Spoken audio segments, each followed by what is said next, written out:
Salut Louis. Salut Pablo. Merci d'avoir accepté mon invitation. C'est la première interview filmée que je fais de la rentrée. Tu es député, je le rappelle pour ceux qui ne sauraient pas, tu es député La France Insoumise, Nouveau Front Populaire ou Nouveau Front Populaire, La France Insoumise, je ne sais pas dans quel ordre. France Insoumise, Nouveau Front Populaire. Ok, France Insoumise en premier. On est le mardi, je ne sais même plus combien, 3 septembre, on n'a toujours pas de Premier ministre. Ça fait maintenant 50 jours qu'on n'a plus de gouvernement, ou plutôt un gouvernement démissionnaire. A priori, on est dans la dernière ligne droite, mais je dis ça en rigolant parce que je sais pas, j'ai l'impression qu'on est toujours dans la dernière ligne droite. Il y a plusieurs noms qui sont sortis au fur et à mesure de l'été, et là, très récemment, le président du 16, Thierry Baudet, Bernard Cazeneuve, l'ancien Premier ministre socialiste, ou Xavier Bertrand, le président des Hauts-de-France. Toi, comment, en tant que député de gauche, tu vois tout ce qui est en train de se passer autour de l'Élysée, autour de cette nomination à Matignon? Je pense que quand on est un député de gauche et même un militant de gauche, on ne doit pas regarder les choses de son point de vue, mais du point de vue de ce que je vais grossièrement appeler Monsieur Tout-le-Monde. Monsieur Tout-le-Monde, il a voté aux dernières élections, il a vu que le Nouveau Front Populaire est arrivé en tête et il a filé un coup de main parce qu'il a voté pour le Nouveau Front Populaire. Et là, il voit que en fait, ça ne change rien. Il voit qu'Emmanuel Macron, il décide de ne pas nommer, que même si jamais il décidait de nommer, il nommerait quelqu'un qui de toute façon n'appliquerait pas le programme pour lequel le Nouveau Front Populaire est arrivé en tête. Et au fond, ce qu'essaye de faire Emmanuel Macron, c'est pas, et je reviendrai après sur le fait d'essayer de garder la main mise sur le pouvoir, mais surtout il essaie de faire passer un message. C'est-à-dire, en vrai, vous pouvez voter pour qui vous voulez, dans la monarchie présidentielle, votre voix, elle ne compte pas. Et en vrai, ils savent quelque chose, les macronistes. Ils savent que si jamais on est ce qu'on est aujourd'hui au Nouveau Front Populaire, c'est aussi parce que beaucoup de personnes, dans ce qu'on appelle le 4e bloc, l'abstention, se sont remis à voter. Il y a des jeunes pour qui c'est la première fois qu'ils votaient. Il y a des gens de quartier, ça faisait des décennies qu'ils n'avaient pas revoté. Et là, ce qu'essaie de faire Emmanuel Macron, c'est de faire passer un message, écoutez, voter, ça ne sert à rien. C'est pour ça que pour nous, en tant que militants politiques, la tâche, c'est de continuer de rester dans la lutte pour montrer que le vote sert à quelque chose. Vous n'avez pas encore le gouvernement Nouveau Front Populaire, et tant que vous ne l'avez pas, vous avez voté pour des gens qui vont se battre jusqu'au bout pour que le programme pour lequel vous avez voté sera respecté. On ne laissera pas Emmanuel Macron réussir à remettre la petite musique qui dit que voter ne sert à rien. Voter, ça sert à quelque chose et on va le montrer. Ensuite, il y a une deuxième chose, c'est la pente glissante sur laquelle est en train de glisser la France. En vrai, quand on prend un petit peu de recul, on a un président de la République qui est détesté dans tout le pays, qui à chaque fois réussit à gagner les élections parce qu'il agite le drapeau de l'extrême droite pour lequel il prend une partie de la politique. Quand il perd des élections, il décide, après les européennes, de dissoudre pour donner le pouvoir à l'extrême droite, parce que c'était ça le projet de Macron. Et alors que c'est le Nouveau Front Populaire qui gagne, on sait qu'il aurait nommé Bardella en un claquement de doigts, quel que soit son nombre de députés, il refuse d'appeler le Nouveau Front Populaire au pouvoir. Et vous avez une grande partie de la classe médiatique qui fabrique du consentement en racontant que oui, finalement, ça pourrait être normal que Macron continue de garder par exemple des ministères régaliens ou qu'il choisisse lui-même le Premier ministre. Non, personne ne veut de l'avis de Macron. C'était ça le sens de ces élections. Et quand je parle de pente glissante, c'est à la fois une pratique démocratique qui, moi, m'inquiète parce qu'elle n'est pas démocratique, et une pente glissante dans ce que le commentaire public est capable de faire croire et de raconter. Globalement, en fait, la France Insoumise utilise un article de la Constitution pour destituer Macron, et c'est nous qui voulons le chaos. Et je termine sur une dernière chose. Il ne faut pas regarder uniquement les choses d'un point de vue électoral ou d'un point de vue institutionnel, il faut aussi regarder ça avec une grille d'analyse marxiste, du point de vue de la lutte des classes. Ceux qui sont partis voter, c'est les travailleuses et les travailleurs, les opprimés, les privés d'emploi, bref, c'est le peuple qui est parti voter. Et Emmanuel Macron, s'il refuse de nous donner le pouvoir, et il l'a dit, ça a été dit dans l'Humanité, c'était contre le SMIC à 1600 € et contre l'abrogation de la réforme des retraites. Et il a eu des rendez-vous dans son bureau avec le grand patronat français à qui il a dit « je vous donne la garantie que rien ne va changer ». Et vous avez le MEDEF qui a dit « ah bah non, on préférera toujours le RN au Nouveau Front Populaire ». C'est pas uniquement Macron qui cherche à garder le pouvoir, c'est la bourgeoisie de ce pays qui choisit d'user de tous les moyens qu'elle a pour empêcher le Nouveau Front Populaire d'appliquer un programme qui est dans l'intérêt de la population. Donc, que ce soit du point de vue de la démocratie, du point de vue de la lutte des classes, ou même d'un point de vue électoral, il faut mettre toutes nos forces dans la bataille parce que c'est presque la lutte finale. Et puis, écoutez, ce sera demain, le grand jour. Alors, c'est intéressant parce que tu dis qu'il faut mettre toutes nos forces dans la bataille. En tant que militant politique, c'est ce que tu fais depuis le 8 juillet dernier. vous essayez que ce soit Lucie Castet, Ouais. donc c'est la personnalité, tu n'as pas mentionné son nom, mais voilà, qui a été choisie par le Nouveau Front Populaire pour aller à Matignon et que Macron ne veut pas nommer. Ça veut dire quoi, mettre toutes tes forces dans la bataille?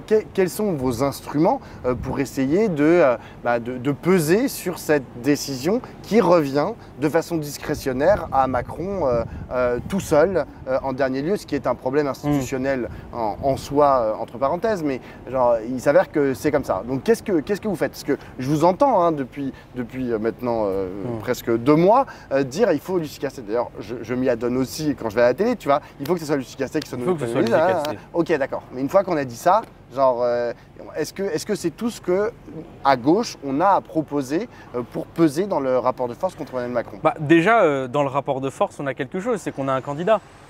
On est littéralement la seule formation politique à avoir quelqu'un à proposer pour Matignon, Lucie Castet. Lucie Castet, qui est pleine de la légitimité des 4 formations politiques qui sont arrivées en tête lors des dernières élections législatives. Ça pèse dans le rapport de force. Ensuite, il y a le pouvoir institutionnel qu'on va utiliser. Premièrement, on censurera tout autre gouvernement que le gouvernement de Lucie Castet. Ensuite, on va utiliser l'article 68 de la Constitution. Nous souhaitons la destitution du président de la République. Parce que quand on se retrouve à avoir Emmanuel Macron qui décide d'ignorer le résultat des élections, c'est qu'il ne respecte plus la pratique constitutionnelle. La Constitution, c'est aussi une pratique. Il ne respecte plus la démocratie, il ne respecte plus la souveraineté du peuple français et ça justifie qu'il soit destitué. Et pour le coup, il y a beaucoup de personnes qui disent « Oui, mais si jamais vous faites l'article 68, ça ne passera pas ». Sincèrement, je ne suis pas certain. Premièrement parce que dans les différentes étapes de l'Assemblée nationale, on est en capacité de trouver une majorité, mais même au Sénat, imaginez la période qu'on va vivre. Emmanuel Macron, on n'est même pas certain qu'il réussisse à trouver une quelque majorité que ce soit, mis à part celle que pourrait avoir Lucie Castet. Et je peux développer en quoi est-ce qu'elle aurait un gouvernement stable. Mais l'autre moyen qu'on a de mettre toutes nos forces dans la bataille, c'est la solution populaire. Vraiment, si jamais les gens pensent que cette situation ne se terminera que par des leviers institutionnels, ils se trompent. La Ve République est faite pour que le monarque présidentiel reste le monarque présidentiel.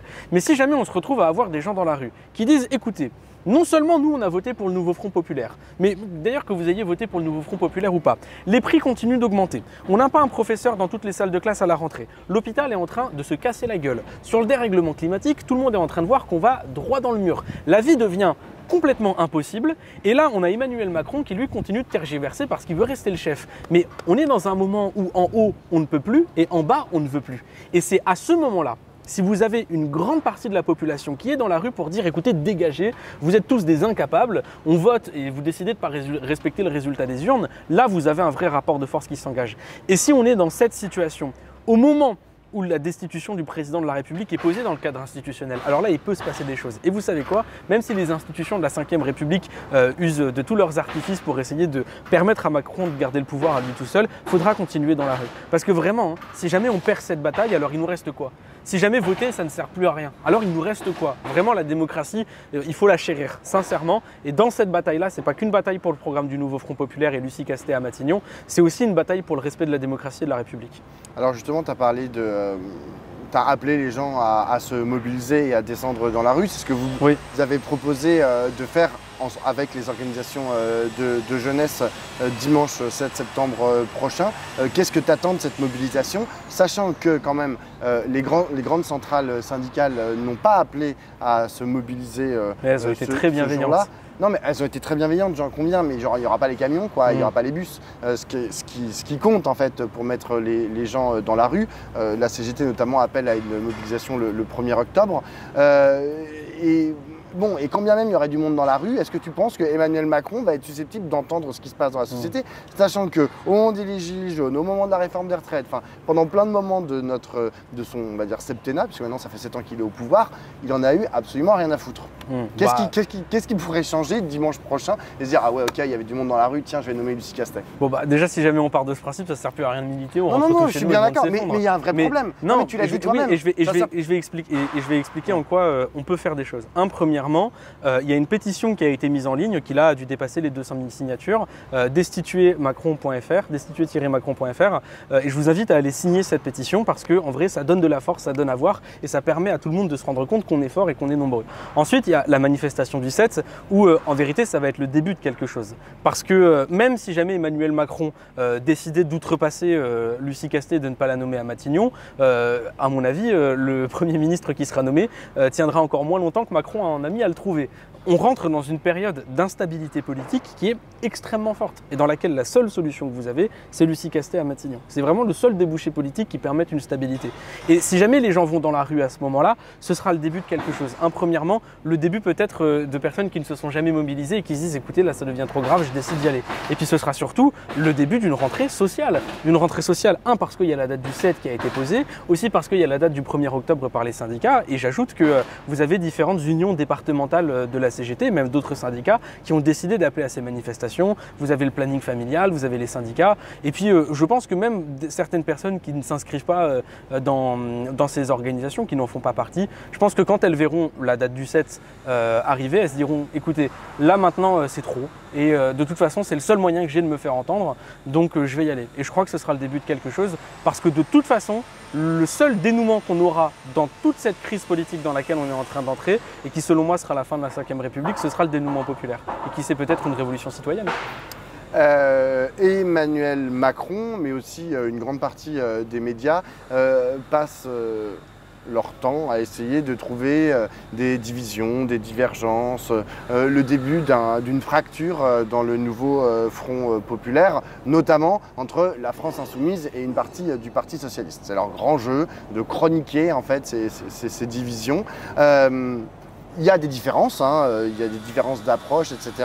Est-ce que toi, quand tu entends, là, notamment on sort des universités d'été du Parti socialiste, quand tu entends ce qui s'y est dit, notamment de ceux qui sont voilà, pas tout à fait raccord avec votre stratégie à vous, les insoumis, est-ce que tu te dis quoi?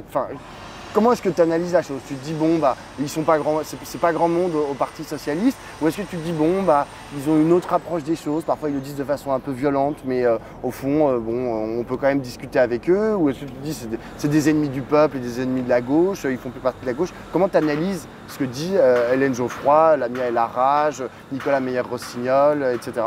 Bon, entre trois insultes qui selon moi n'ont pas de fondement, j'écoute ce qu'ils disent. Bon, je me dis c'est une affaire du Parti socialiste, mais je vais citer un socialiste: gare à celui qui brise l'union. Et surtout, cette union, elle se fait sur la base d'un programme. Si vous brisez le programme, vous brisez l'union. Si vous brisez l'union, vous brisez le programme. Et là, il y a les jeux de parti. Moi, mon repère en politique, c'est le peuple, c'est la population. Et je crois qu'il y a beaucoup de personnes qui se disent écoutez, le nouveau Front populaire, il a été capable de faire ce qu'on pensait que la gauche ne pouvait pas faire, parce que tout le monde n'arrêtait pas de dire la gauche elle est minoritaire, la gauche elle n'arrivera jamais à gagner. J'aimerais quand même qu'on rappelle quelque chose. Dans les urnes, la première force politique de ce pays, c'est nous. C'est nous les premiers. C'est nous les plus forts. C'est nous qui avons convaincu le plus sur la base de ce programme. Et quand je regarde ce repère populaire-là, j'écoute à moitié ces commentaires-là, puis je me dis que d'un point de vue du repère populaire, ils ont un peu perdu leur boussole. J'ai une dernière question, une dernière séquence sur, c'est aussi la rentrée universitaire. Enfin, c'est pas vraiment la rentrée universitaire, mais c'est la rentrée des classes, c'est la rentrée. Vous avez beaucoup de propositions, notamment dans le programme qui est sorti du nouveau Front populaire. Il y en a deux qui sont particulièrement intéressantes sur la question universitaire, et je sais que c'est une question qui t'intéresse. C'est l'abolition de Parcoursup et les repas du Crous à 1 euro. Par quoi vous remplacez Parcoursup? C'est une question que pose souvent la droite, et comment vous financez ces repas à 1 euro du Crous? Bon, alors déjà, premièrement, par quoi on remplace Parcoursup? Par provoque, on leur répond par rien. Parce que de toute façon, quoi qu'on leur réponde, il reste pour la sélection. Et si jamais on devait répondre sur le fond, pourquoi est-ce que Parcoursup existe?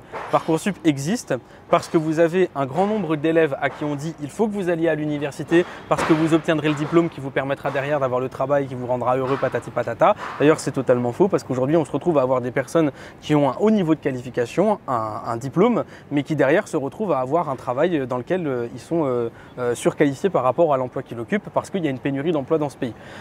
Et ils organisent non seulement la pénurie d'emploi, mais ils organisent aussi la pénurie de places dans l'enseignement supérieur. Et ils disent que ça justifie une sélection qu'on fait dans le lycée. Ce qui fait que vous vous retrouvez à avoir des gamins qui ont entre 15 et 18 ans et qui se retrouvent à ce moment-là de leur vie mis en compétition pour la filière qui va définir leur fonction pour tout le reste de leur vie, ce qui est totalement absurde. Donc quand on répond pas rien, c'est pour dire mais Parcoursup est un logiciel de sélection.